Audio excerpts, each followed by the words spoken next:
Well, I've got a huge report to share with you guys today and a treat. I've got with me in today's broadcast former Sheriff Richard Mack. He's been on the broadcast before, but he served in law enforcement for 20 years here in Arizona. And he was the first sheriff in history to sue the federal government. He started the whole sheriff constitutional movement, which is why I wanted to bring him on my channel. He also co-authored the book Democrat Murder of America. So, Sheriff Mack, are you with me over there?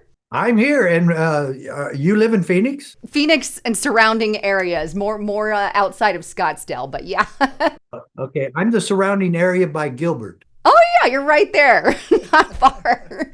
Well, tell the audience. I mean, in a short, like 2 minutes, the constitutional movement and what you're all about for those who may not know. Well, I used to be a sheriff here in Arizona, Graham County. I don't know if you know where Safford is, but I'm from Safford, and that's where I was Graham County Sheriff. And during that time, I became the first sheriff in American history to launch a major lawsuit against the federal government. I sued the Clintons. Don't tell anybody. I sued the Clintons and lived to tell about it. But it was a major case. It was an amazing case. It was a miraculous case. And it was the only time in U.S. history, in 250 years of American history, it's the only time that sheriffs sued the federal government, took it all the way to Supreme Court, and won. And it was over the Brady Bill, and the federal government decided they didn't have enough bureaucrats and law enforcement to enforce the Brady Bill gun control law for them. So they commanded the sheriffs of this country to do it for them, and they threatened to arrest us if we said no.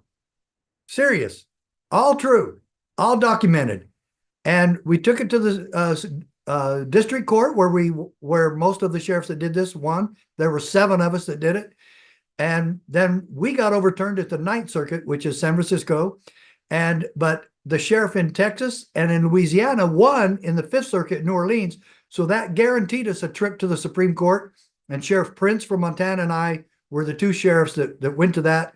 And the decision was written by Justice Scalia in June of 1997. So we're coming up on the anniversary, June 27, 1997.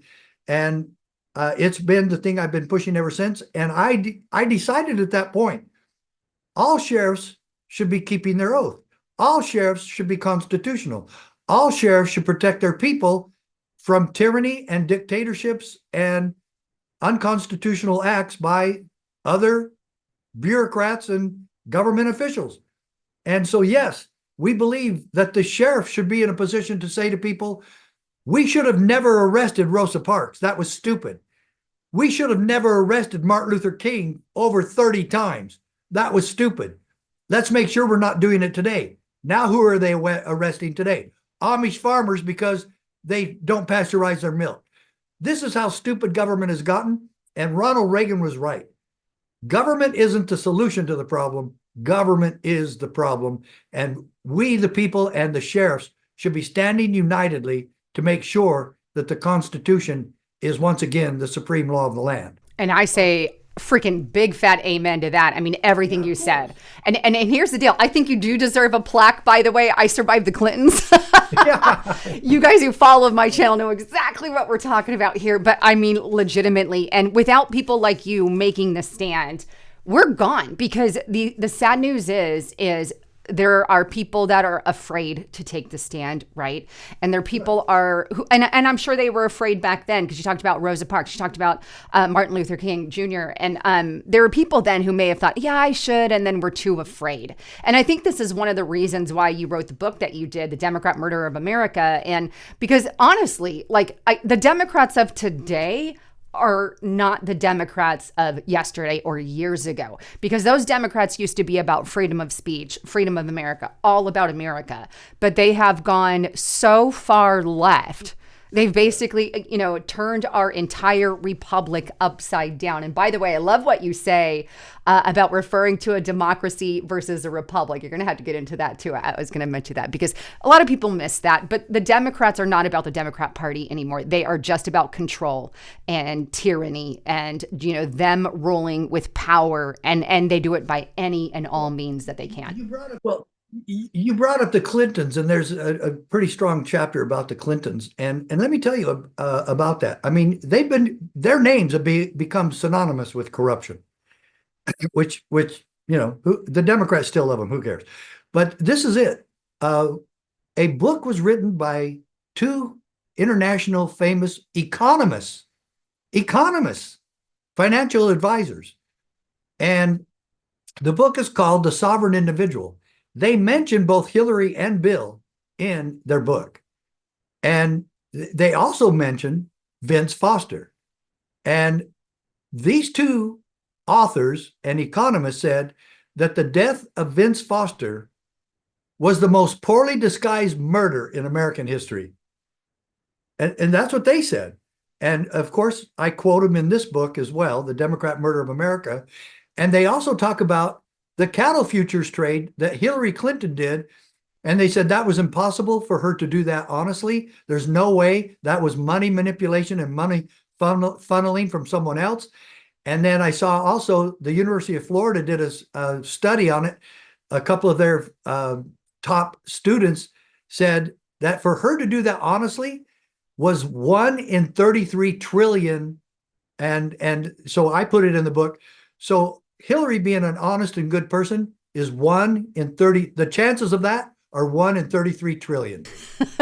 Speaking of the, that's a pretty good statistic. I actually knew Larry Nichols before he passed on, but I guess with all of that, tell me a little bit about, because you get into it sometimes, the history of the Democrat Party, because they often accuse us of being racist and xenophobic. And the truth of the matter is the Republican Party as a whole is the furthest from that ever. And I really, it's back in the racism is back in the Democrat Party. They just changed who the victim is. And this go round, it is literally white men, white people overall. So tell, for those who may not know, maybe some of the history of the Democrat Party. Well, they were formed in 1828, and they, ever since then, were extremely racist. It was Abraham Lincoln who really historically has gotten the credit for freeing the slaves. And we fought a war to make sure they got freed. And his Emancipation Proclamation kind of switched the Civil War from a states' rights war to freeing the slaves war. And who fought that tooth and nail? The Democrats. Who formed the KKK? Democrats, former members of the Confederate Party or the Confederate Army. And you could say it party too. And then who formed the Jim Crow laws and who beat and whipped and murdered blacks who didn't fall in line and do what they were told. That's all Democrats. And so when you come up with all of this and really look at it historically, it's the Democrat Party who've been the bane of American liberty and the ally of slavery, and they really pushed it. And so now if you look at the Democrat Party, what are they pushing now? Socialism and communism. And the book points this out. You're too young, and unless you've really studied history, you probably have never heard of Nikita Khrushchev. Have you heard of Nikita Khrushchev? Yeah, you're too young. So Nikita Khrushchev actually was the head of the Communist Party in the Soviet Union. And that was his title. I mean, he was chairman of the Communist Party. That made him like the prime minister or president of the Soviet Union. And we're talking about the late 50s and early 60s. And I was a young kid, but he scared me to death. I was so afraid of him. He was fat and ugly and loud and mean. And he warned America. He said, you Americans are so gullible. You say you're not going to ever accept communism. We will feed you tiny doses, incremental doses of socialism until you wake up one day and you realize you live in a communist country. We will never invade you, but we will destroy you from within. Now, all of his prophecies, and he said, we don't need to invade you, but we will bury you. and oh, mean. And so now the Democrat Party has become the party to fulfill that prophecy from and prediction and threat from Nikita Khrushchev. The Democrat Party is falling in line with socialism and communism, and they believe that that's a proper alternative to our constitutional republic, and it's not. Our Constitution was founded to stop and be the antithesis of socialism and communism. And of course, so what are they doing? We fought 5 wars to stop, including the Cold War, to stop communism. And here the Democrat Party now is embracing all of the planks of the Communist Manifesto. And here we go again. And you're 100% right. I mean, and they just put it in a new package name, oh, we're progressive, which basically leads in the same direction, right? But it's all the same playing tactics. But I'm not a Democrat, but I'm going to give credit where credit's due. They learned how to infiltrate the school systems, Hollywood, the radio, everything. They've literally taken over the intelligence communities, the 3-letter agencies. And we, unfortunately, we fell far behind as Republicans, as conservatives. And now we're kind of playing catch up and are freaking out. Oh my gosh, they're in everything in every way.